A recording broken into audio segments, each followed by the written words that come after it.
All right, well, get this. ESPN tried to censor one of its female anchors from talking about transgender swimmer Leah Thomas. Let's dive into this story. On your marks, get set, and go.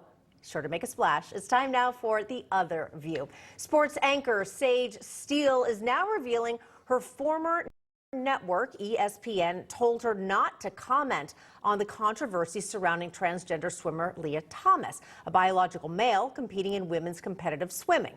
Joining us now to discuss, political analyst and country music artist Alexis Wilkins, plus policy analyst and Project 21 member Donna Jackson. All right, Alexis, let's start with you. Sage Steele says of the Leah Thomas story, I was asked to stop tweeting about it. I was asked to stop doing anything, saying anything about it on social media because I was offending others at the company. Last I checked, Alexis, the job of a journalist is to report the facts of a story.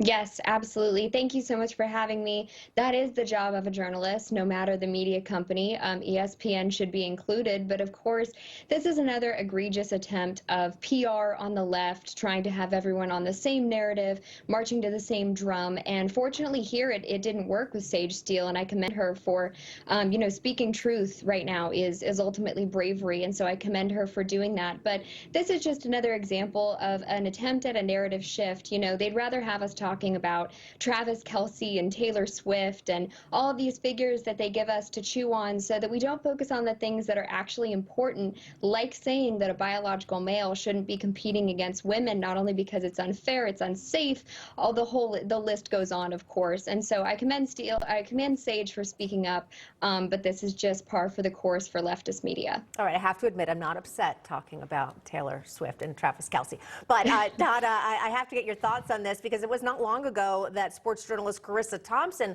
sparked controversy, saying that sometimes she just makes things up. And somehow that just sort of went away. But Sage Steele was actually said, don't report this story. Don't say a thing about it. That seems like a bigger problem. Oh, absolutely. And the thing about the left is that if you're considered a minority, you need to know your place, be quiet, and fall in line and do what you're told. And this has always been their operative. As long as you're quiet and you don't go against the grain, they're okay with you. And they pick these people all the time on this basis because they know that if they don't say anything, then they can just push their agenda on everyone. I applaud her for that very reason, because I can tell you right now, I get more phone calls from elite Black liberals calling me saying they're censored and they're not allowed to speak freely than I ever do from a Black conservative saying I want to just have my voice heard. And so I'm so glad that I can say thank you to her, because she will never hear it from a Black commentator on ESPN. All right, very well said. And of course, seems like the echo chamber often wins. But I want to quickly switch to this. Act your wage. Yeah, it's a new trend among allegedly fed up Gen Z workers, sparking career warnings from labor experts. Now, the trend basically encourages young workers to do as little as possible at work, to work as basically they're protesting for what they believe is not being paid enough, so they're only going to work up to the level of how much they believe their pay is worth. However, wait, stop. Many career advisors saying, okay, if you're doing the bare minimum at your job, why would a boss choose you over someone who is willing to put in the extra effort to help the company succeed and, of course, to get even better? This is like that quiet quitting trend we've seen, Alexis, but also it sounds a lot like a trophy generation problem.